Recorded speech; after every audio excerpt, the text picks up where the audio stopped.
Welcome to this episode of Going All the Way, going the distance to me trying to win my very first GT. Today I have a special guest. Hi, I'm Richard Lavery.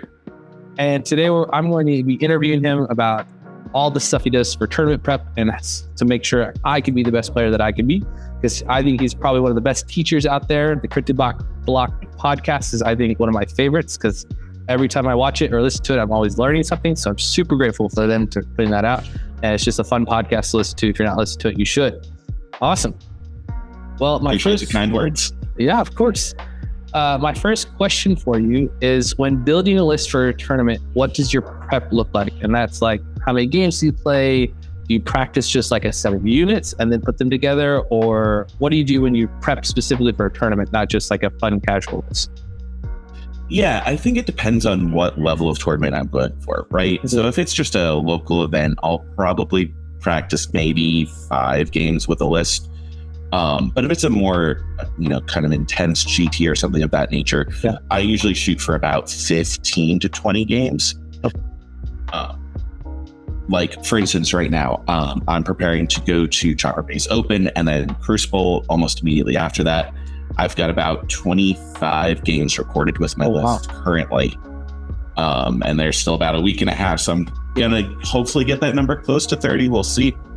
It really just depends, right? And when I'm preparing for kind of those bigger events, I'll take like a base idea, right? Mm-hmm. Like I want to play, let's say Vader, right? Yeah. I'll start with Vader. I'll build a list around him. I'll give that a test. I'll see, okay, this is the parts I like. This is the parts I don't like. Mm-hmm. And then I'll switch out a few of the components and pieces up to about 25% of the list with something new. And I'll run that again, give that a try. See, okay, this worked better. This didn't work better. This was a new twist on the thought. Didn't quite pan out. Great. Let's replace that. Run it again.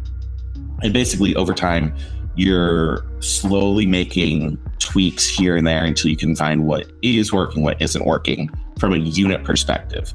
Then once you have kind of like your base template for units, you do the same thing and run the process with your upgrades, right?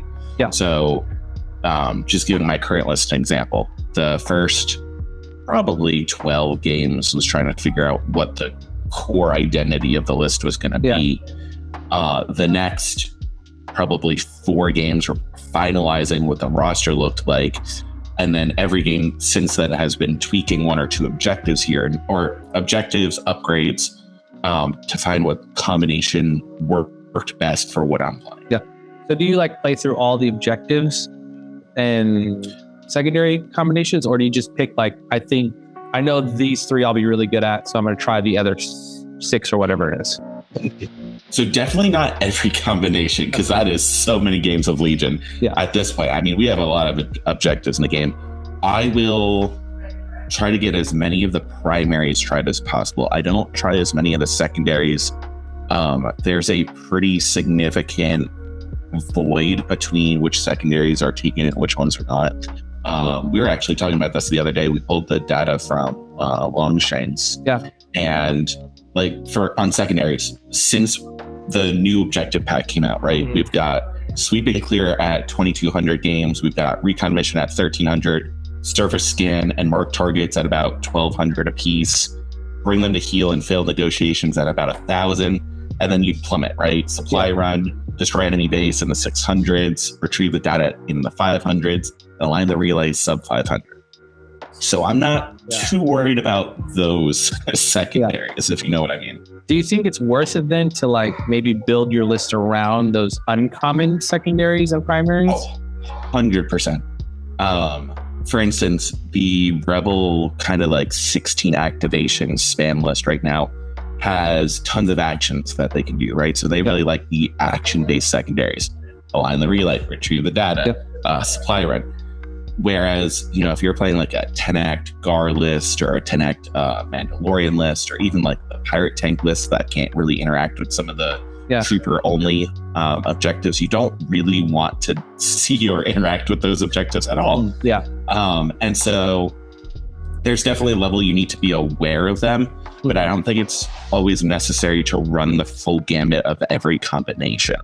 And then when it comes to primaries, once I get about 50% of a list built, I typically know what primaries I want to be playing because of whatever I'm doing. For instance, if I have like a force user with force push, like probably want to play close the pocket because close the pocket is one of the best objectives for them in the game. Where if I'm playing something a little bit heavier on the activations but lighter on the staying power, I might go with like Recover the Research. If I have swarms, I'll probably look at like bunkers. So I'll look at contact. It really just comes down to what specific list I'm playing, and then I just hammer the reps on those particular primaries. That makes sense. And so do you, like, when you're building that list out, you said you picked like a unit and then you pick different things to support them and then the upgrades through that. Do you have like a system where you're like, okay, these type of units. So if you're playing Empire, for example, like maybe you play Darth Vader and you're like, do I play him with Tarkin? And if I'm playing Tarkin, do I really want to include Super Shorts, or do I want to include maybe range troopers or something like that? Is there like archetypes that you're looking around your main unit that you're picking units at? Or is it more of like, I need to fill a role, and so this is the unit that fills the role? Like, I need something to dive in, like, so I'll take a Dewback or a Callus Riot Squad or something like that. Yeah, it's pretty split. I typically like what I call like the 2-2-2 method. So 2 melee units, 2 range 2 units, and then 2 long range units. And then that's usually backed by a support piece. And once I have those built, I'll go back and like rebuild that a second time. If I can get that to within 500 points, I'm sitting at a pretty nice 14 activation list. Again, that's specific to Empire. And there's a lot of things you can do within that, right? And you can change that math and get a few different lists. Maybe those 2 units, like if you're planning on spending, let's just say, not quite 100 points, it'd be like 80-ish points on them. Maybe I combine that into spending 160 points on Vader instead. Or maybe I spend a little bit more and I take both Inquisitors, although I don't. That's mostly for casual play, not so much the GTs. So there's different ways you can combine that. Maybe your long range support, instead of taking 2 short trooper squads, you take 1 super short trooper squad, because my support piece is going to be Tarkin, like you were talking about, where pull the strings, you get a lot more value out of that. So it's more of a balanced approach to the list building overall, rather than just like going all in on one thing. Like if you really want to, sure, you could take 6 riot troopers, 3 Dewbacks, Vader, and both Inquisitors and have full melee. And you're going to have a hard time into some gun mods. So it's really just about, at the end of the day, balance, right? You need to find the pieces that complement each other and make sure that if one of the cogs in the machine goes away, the whole thing doesn't stop functioning. You can find other ways to achieve your goals. That makes sense. Because so I'm thinking about playing an Empire list, and part of this, my thought process is the tournament's not till November. And so there's a lot of things that are being released between here and there. Like the upgrade pack 2 just came out.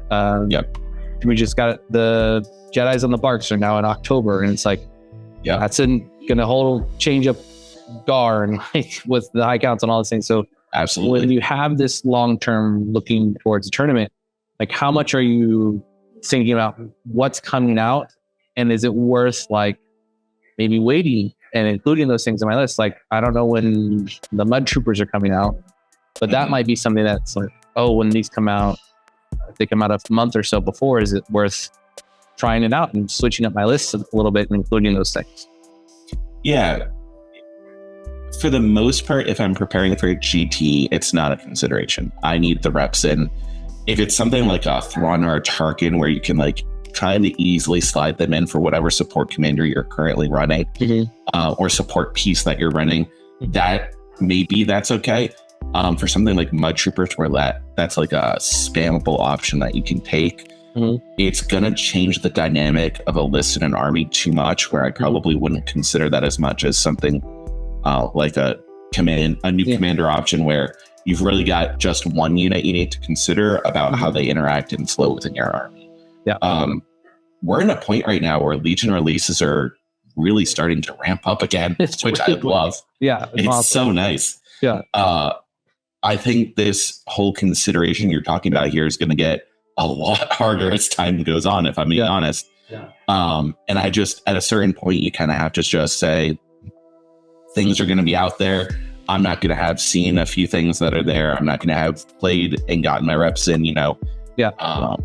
What is it? Great example. The Jedi Council comes out, I believe, this Friday as of filming. So they'll be legal for Crucible, but they're not legal for Chopper Base. And I am like the practice for that's a little weird, right? So because in between, like we're going to be traveling around and doing stuff, we basically go right from there, from Chopper Base to Crucible. And so there's not time to readjust. There's not time to figure out, is May, Shakti, Kiadi-Mundi, Plo Koon actually going to change the meta? Yeah. Going in a bit blind there. And that's just something you have to accept at a certain point. It's more important to know what you've got going on, in my mind, than to worry about what your opponent's got going on.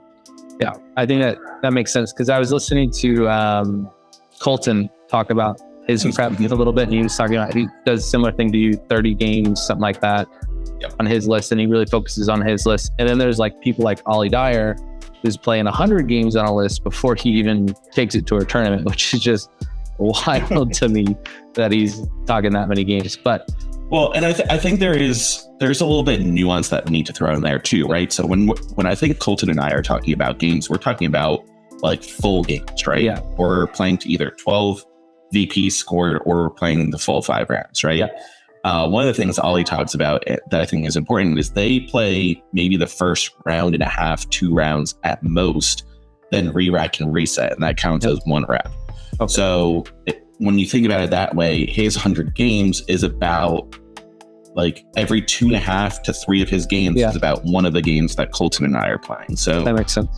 It's very if you run that same kind of number of rounds that the 3 of us play, probably going to be a little bit closer in terms of number of rounds. That makes sense.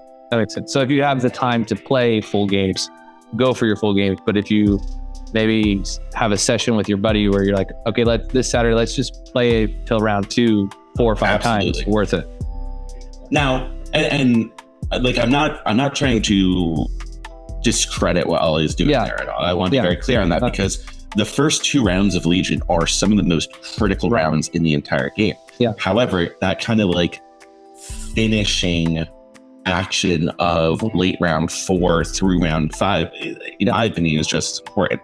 So there's definitely a lot of strategy that you can put into either one of those practice methods that you can get a lot of good experience out of. That makes a lot of sense. Cool.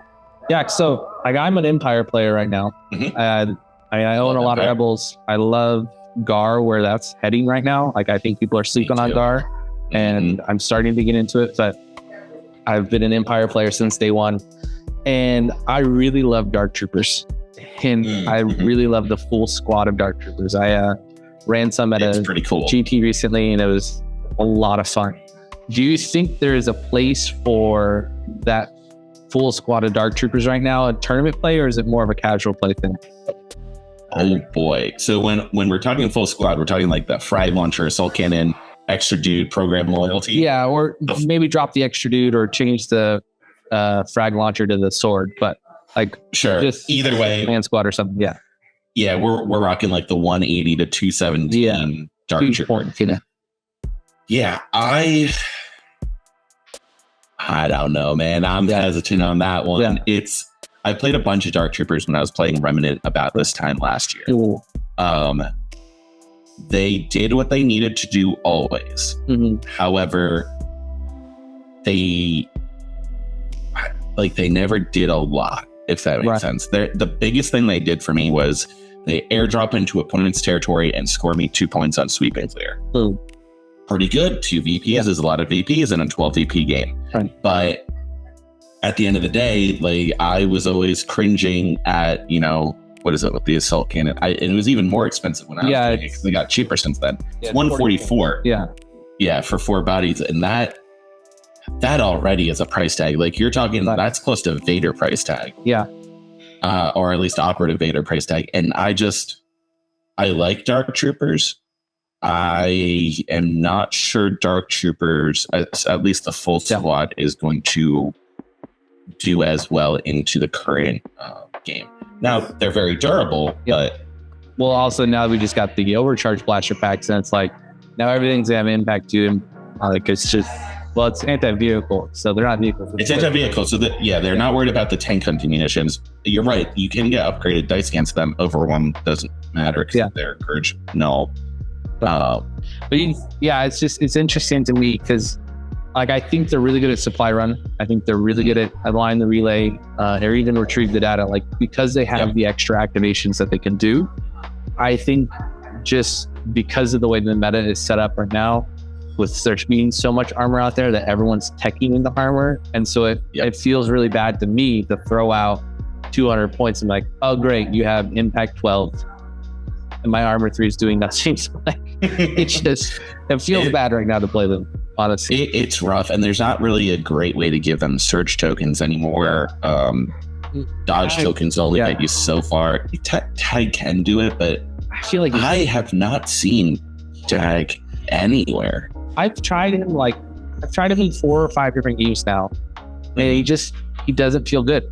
He feels like you either have to throw him up and you have to use his cards to generate surge tokens, but you're generating surge tokens for the next round, not for the round currently where you need them. And it's like, I feel like he is either going to be a super high skill where you have to be thinking 2 rounds in advance, or he's actually just going to be good in the Mud Trooper Battle Force if he gets put in that or something like that. I don't know. I hope he gets put there, or maybe like added into Stormtrooper Battalion in retrospect or something of that nature. I want to like Tag, but I've never been happy with the list I've put him into. I've always just looked and gone, I kind of want to cut 20 points and turn him into Thrawn. Right. Like, or even if you have Thrawn and Tag, it's like, I mean, Veers feels better than Tag does at that point. It's just...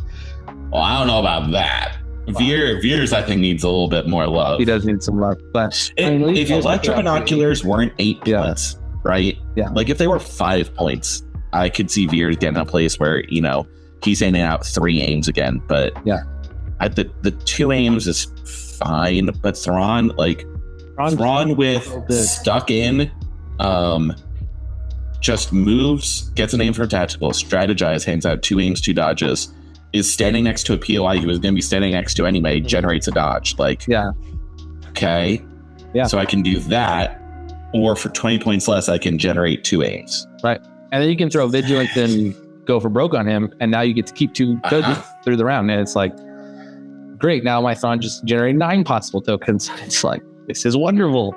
It gets a little crazy. Yeah. And Tag just doesn't really keep up with that.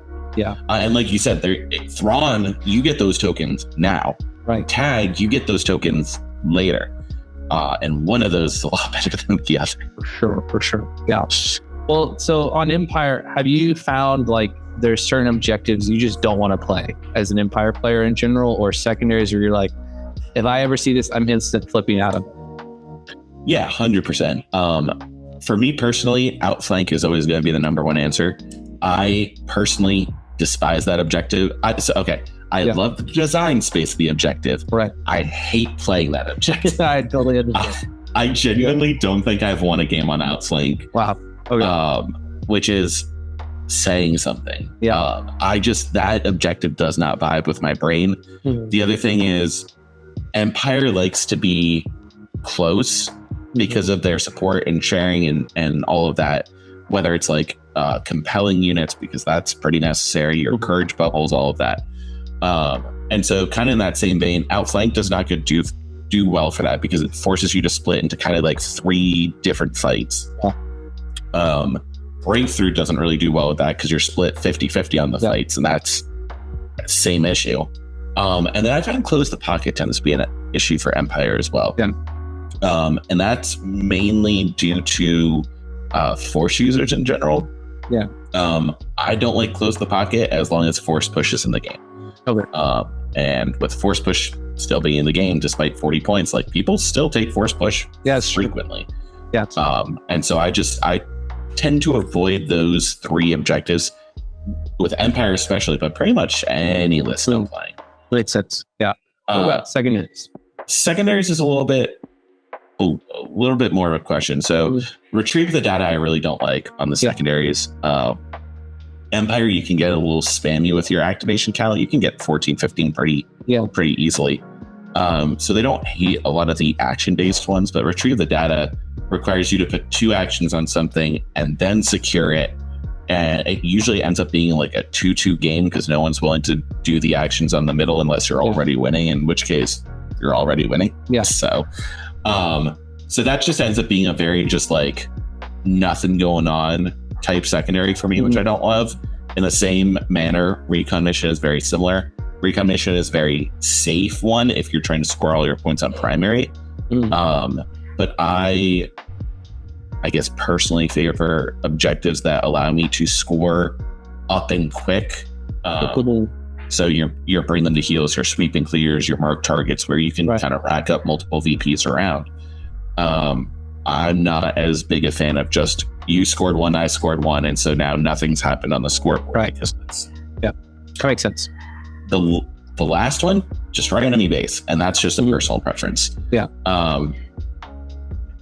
You either place the enemy base POI where your army wants to be, in which case that's a big target and super challenging to defend primary and secondary on that. Or you put it out in Timbuktu, in which case you have to split your army again, which we just had that conversation about on the primaries. So I don't really love either situation there. Yeah, unless you're directly teching into destroy enemy base, it's probably not a good one to have in your list. Yeah, unless you're doing something like extremely specific with it, I can't really, in good faith, recommend destroying enemy base. Unless you're playing Tempest and you're scouting an ATST with 2 more moves and just throwing an ATST on an enemy base. Well, even then, you can do that, but you still need the act advantage to be able to actually destroy the enemy base. And if you're throwing all of your acts into that little corner to destroy the enemy base, you're giving up a lot of ground on the primary. It's true. And especially if you're bringing like the triple ATST Tempest version, you don't have a lot of activations. That's true. And so throwing 3 ATSTs over to a side to score an enemy base, it might not get you what you want in the long run. That's true. Yeah. Have you found that there are certain factions that like to play certain objectives that you're like, I never want to let Rebels play this, or never want to let GAR play this? So like when you see somebody cross the board from you at a tournament, you're like, oh, you're a GAR player. I know you're probably gonna want to play this. I'm not gonna let you play this. Yeah, I mean, if my opponent, like I said earlier, has force push, we're not playing so as to pocket if I can help it.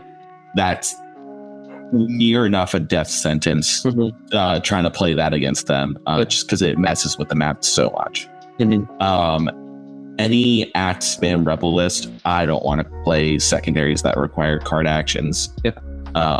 They just are always going to have the advantage over you on that one. You can kind of suppress them out and like make them drop and lose actions, but it becomes a bit of a challenging game there. And really anytime you're playing speeders on like a breakthrough, an outflank or anything like that, the objectives that really require you to be a little bit more mobile, I'm trying to avoid that as well.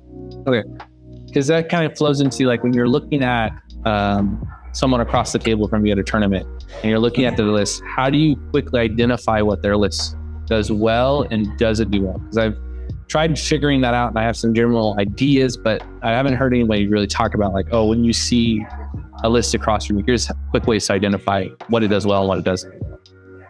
Sure. So the first thing that I look for is kind of like a classification of units, right? Does it have armor? Yes or no? Does it have lightsabers? Yes or no? Does it have speeders?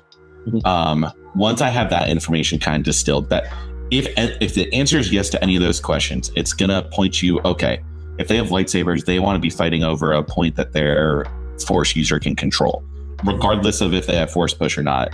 Like the lightsaber is still going to do work. They want centralized points. If they have armor, depending on what type of armor it is, they might be looking to bully me off of POIs, bully me off of objectives, unless I can take those armor pieces off.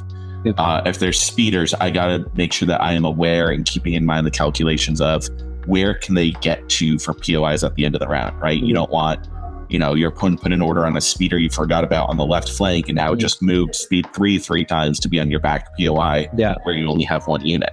So that's kind of like, or Tauntauns too. Yeah. They're like that's kind of the first level thought that I've got going on. Then it's like, okay, what are the characters? Are there anything that like really stand out as shenanigans? So like your Landos and your Thrawns with one step ahead.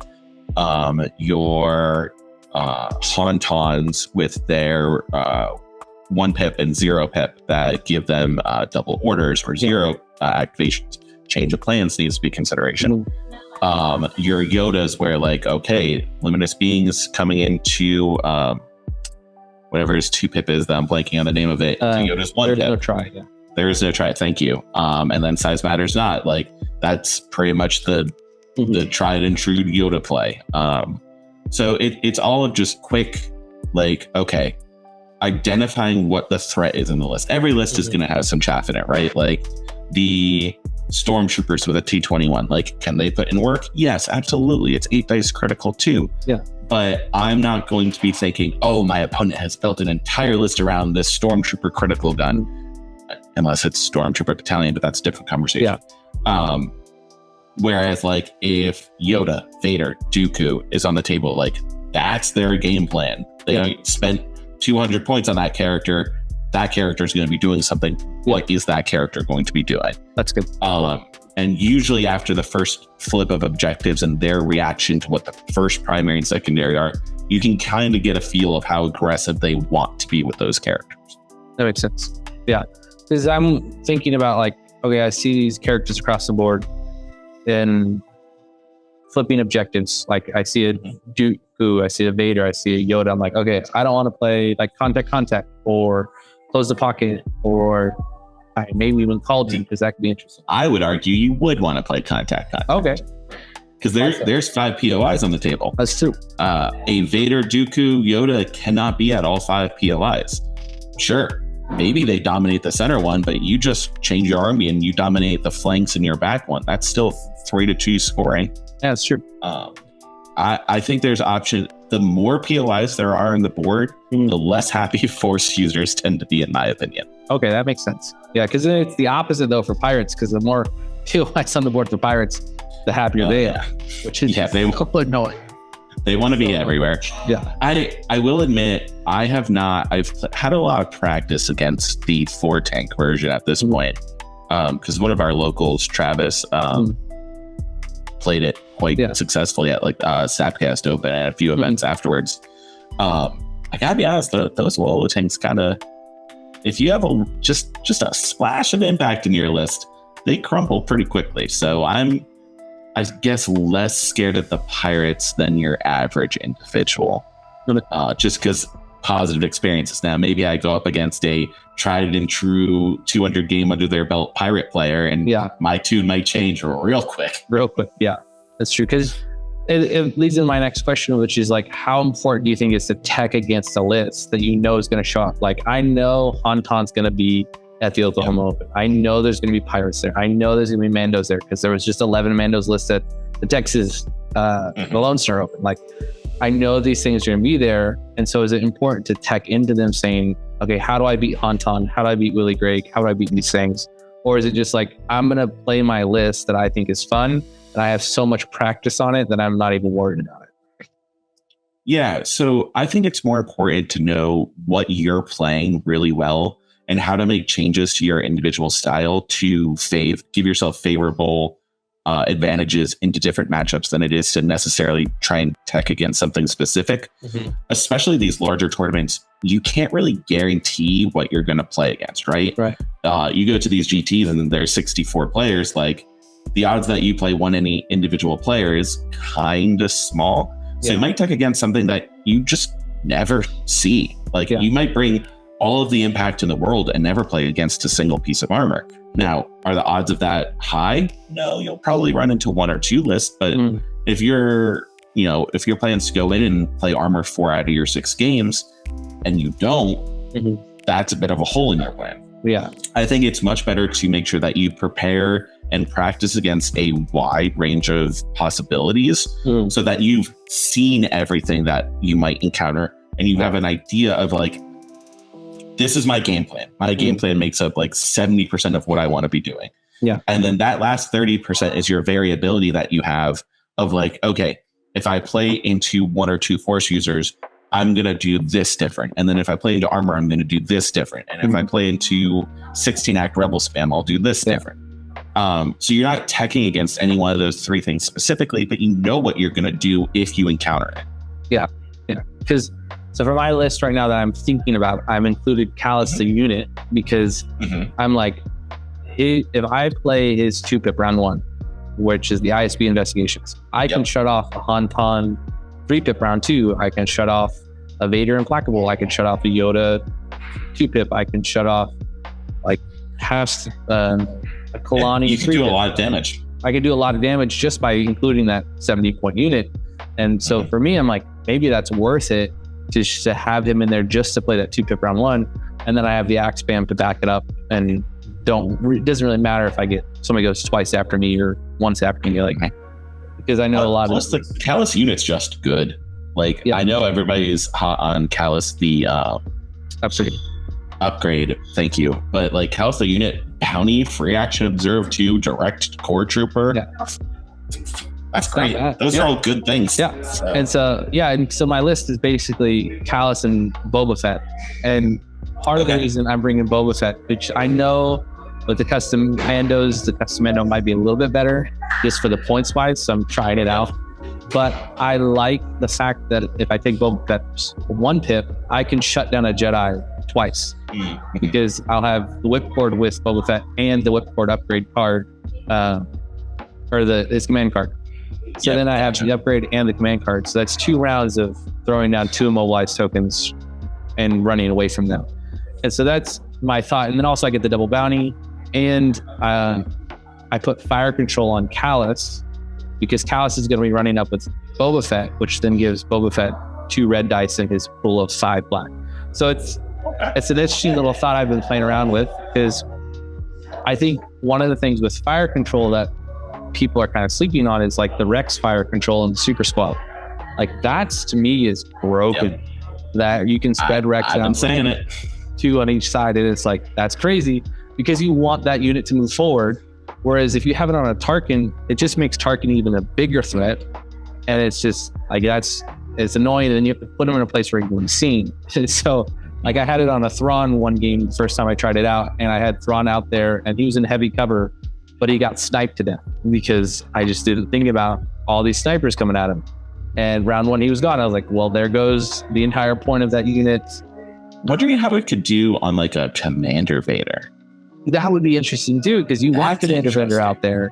He'll have line of sight to a lot of things, and if you shoot Vader, deflects a thing. Yeah. So, or you could throw. Interesting. Okay. That'd be really, because then you could also throw terror on him and be like, now you're getting suppression if you're not shooting me. It's like that could be a little spicy, but I like that. So that's where I'm like, fire control I think isn't something people are maybe misappropriating. But on Callus, Callus wants to be out there anyway.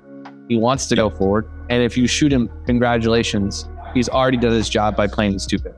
Like and he's 70 points. Yeah, like I'm not really should sleep over that. So I've been thinking about that and how that works, because it's kind of that techie in, but also I really like playing with him, and I like the double bounty aspect. I don't get Thrawn's 2-pip or the high command 2-pip. The high command 2-pip, yeah. But I still get Thrawn's 2-pip, which I can play on the Boba Fett. Still very good. Still very good. And then the ISB is very good. So it's like my command cards feel good. Even though you've got double bounty, you don't necessarily need the high command 2-pip on top of that. Yeah, which would just be nuts. So you were able to get all of that off at the same time. So that's what I've been thinking about in my list, because it's fun to me, but also I think the tech counters a lot of things that I might run into. So that's how I've been thinking about my list, is what is something fun that I know how to play already that I can more practice into, but also has some counter to these things that people may not expect. I like it. I like where your head's at. All right. Okay. Couple more questions for you. You got time? Sure. Let's do it. These are kind of fun questions. If you could change any mechanic in the game, what would it be and why? Any mechanic. Okay. If you could go back to old standby, or if you could, that's probably the direction I'd go in. I would want to see charge, steady, relentless change to work out of activation again. At the bare minimum, with the standby, like if you spend a standby, then charge, steady, relentless works. Yeah, I understand why we moved away from that with the whole Yoda guidance Bad Batch thing going on, but I don't think that's much of a problem in Legion these days. I know. Maybe there's something with like guidance, like Cassian Superfleet with infinite courage, a standby, like that's a problem with charge. Maybe like, yeah. But honestly, I don't think it. I think the lack of that hurts a lot of things, and like there's a few like odd places here and there where it's like was it the High Council 2-pip with the standby spending, like you get a token, it's like, okay, but what have I done with the stand? Like, why am I taking a standby? There's not a force power that gives a standby or anything. Right. Like, I think it would help out Obi-Wan's 1-pip. It'd help out the Custom Jedi 1-pip. Yeah. It might even help like Rook Cast over in the Mandalorians with her standby stuff going on. Like, there's a few places where I think it could really help units that are maybe struggling a bit still without it dominating the game again. Like, I don't know. The whole Yoda Bad Batch trick was a problem, 2.5 going on 3 years ago now? Wild out. Yeah. Like, that's nothing. We've moved past that. We're in a whole new world. We have sleeper cells that are shooting 14 dice, and it's like no big deal. Like, yeah, like give Charge, Steady, Relentless their teeth back with out of activation, at least on standbys. Yeah. For me, if I could change anything, it would be bring back full armor. Like, I think. Interesting. Okay. I think the game is in a place where there's enough impact out there that's free or cheap that full armor makes sense again. I think everything that was full armor that's now armor 5 or armor 3 was priced at a time when full armor matched. Yeah. Like, I think this might be a little bit of hot take, but I think the ATST is still overpriced. I think Darks are still overpriced. I think the Gav is ridiculously overpriced. Dude, the Gav needs to come down like 15 points, and then maybe it's a conversation. Yeah, or just make the guns free. Like, yeah, sure, that'll help something. Because I agree with you. I'd love to. So here's my other take. Like, if we're willing to throw new things in, I think all of our like big tanks, like our AATs, our ATSTs, our what have you, right? Saber tank or whatever. Give all of them Pierce 1 Trooper. That's cool. Suddenly they do a lot more. Yeah. You know? Like, nothing. Price rise. And then they feel price strike. Nothing hurts more than having an ATST throw 9 dice into a trooper unit with red saves and walk away with like doing 2 wounds. It's like, come on. I paid 175 points for this unit, and it did 2 wounds to a red save, like clone trooper unit or what have you. It's like, or a hit the dirt white saves unit, and you're like, well, there goes all 9 dice just to the cover roll. Like, wow, so great. Give them something, or knock like 20 points off all of them. Either way, I'm happy, but like, make the big vehicles feel like big vehicles. Yep. Yeah, I think that's been something that I've struggled with, because I love the big vehicles. Like, when I came into the game, I was playing Gav with the Dark Troopers in the trunk. Like, that was on my list. I loved it. It's so fun.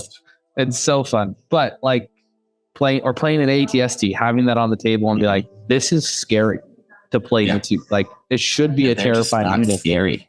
It's just not anymore. It's like, oh, you have 11 health, white surging. Cool. Let me throw 14 dice at you. And oh goodness, my group of 5 guys just took out half your ATST armor piece. Like, great. Like, that's just I'm with you on that. I don't think I want to see full armor return, but I do think a serious points cut or some other buff is definitely needed for these big vehicles. When the flyers come out next, that'll be here. That I'm interested to see what their price point is. Yeah, like X-wings historically are anti-armor in the movies. Yep. Like, I don't know. We'll see about that. I'm just an X-wing flying in and one-shotting your tank. That would feel so. It would be iconic. iconic. Yes. It would be so cool. Yes. But then, like, maybe my ATST should cost 75 points. Yeah, or 100 points instead of somewhere. Yeah, that's cool. Yeah. 75 is too cheap. I'm being a little. That would be spammable. Yeah, but that'd be crazy.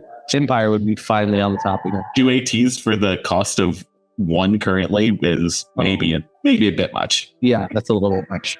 But what character or unit do you want to come to the game? Like, you're looking forward, and you're like, of all the Star Wars universe that's currently being used, which is like I guess we're in that Thrawn, Ahsoka, Boba Fett era a little, or Mando era a little bit, plus the prequels, sequels, or no sequels yet, but the prequels and the original, like, out of that era that we're currently in, what is a unit that you're like, I really want this in the game?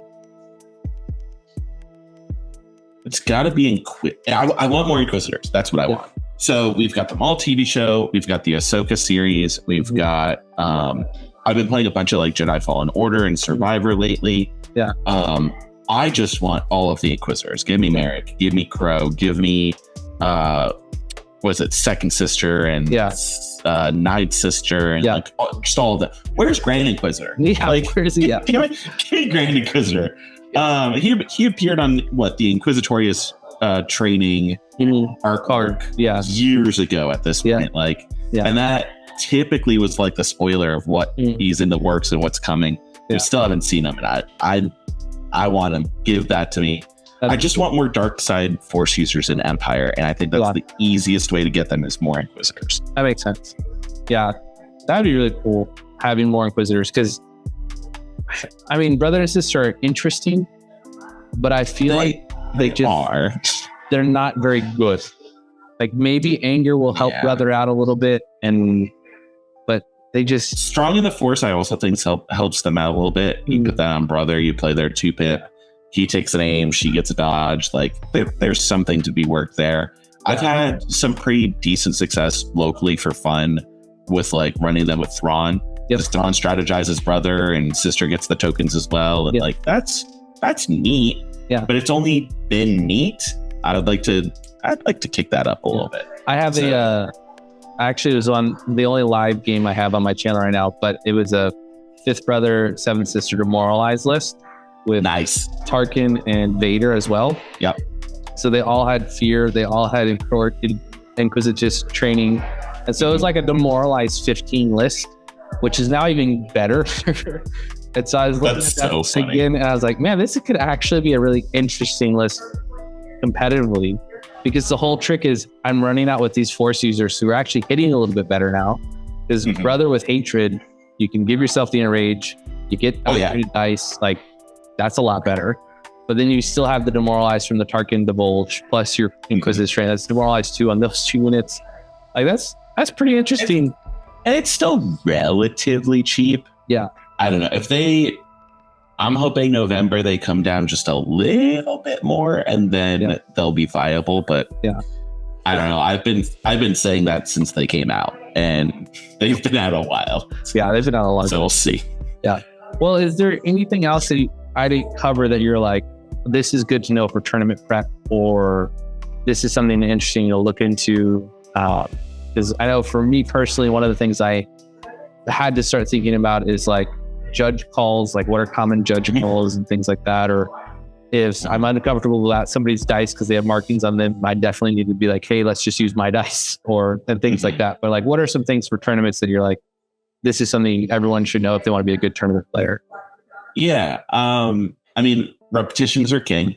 No matter what you do, the amount of muscle memory you have in a list, especially over like a 5+ round event, is going to do more for you.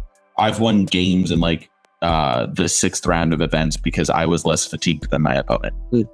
Straight out, that is the only reason that I won those games, because they just collapsed from mental exhaustion, right? So make sure that you've got the muscle memory built to be able to play your list, and the best way to get that is repetition. Be aware of forum rollings. We get them sporadically. Sometimes they radically change the state of the game. So just be aware, keep your eyes and ears out to see if there's anything like radically changing or coming up. Know your army, know your list. And the last thing, and this is just to be a good player in general, but it's going to make your life easier in tournaments. Make sure that your board state is clean, right? Know which units have their face-up orders and which don't. Know which tokens belong to which unit. Have things clean, because then there's no question for your opponent. Your opponent should be able to look at what's in front of them and know what's going on with your units. Yeah. The more that you have to re-explain what's going on because it's not clear and concise to your opponent, that's time ticking off the clock. We only have 2.5 hours, and I know a lot of players struggle to get through 5 rounds within that time. In my opinion, there shouldn't be any reason why you can't get through all 5 rounds in 2 hours. But it is what it is. Make sure your board state is clean, and make sure that your communication skills with your opponent are at minimum adequate, if not better. Yeah. Cool. Awesome. That's great. Well, thank you so much for jumping on and chatting with me for about 45 minutes. I really appreciate it. And absolutely appreciate what you guys do at Crypto Block. Is there anything you want to shout out or anything like that? I'll make sure to tag you guys in the description and hopefully have this out soon. Yeah, no, I mean, if you don't know who we are, like you said, I'm a member of Crypto Block. We do battle reports. We do a podcast on a bi-weekly basis, and we manage and run Legion HQ too. So check us out if you haven't, and if you have, thank you for your support. Well, thank you so much. I'll let you go and have a wonderful day. Great. Thank you. Awesome. Thanks. Thank you so much, Richard. I really, really appreciate it. Yeah, not a problem. Have a good one. You too. Bye.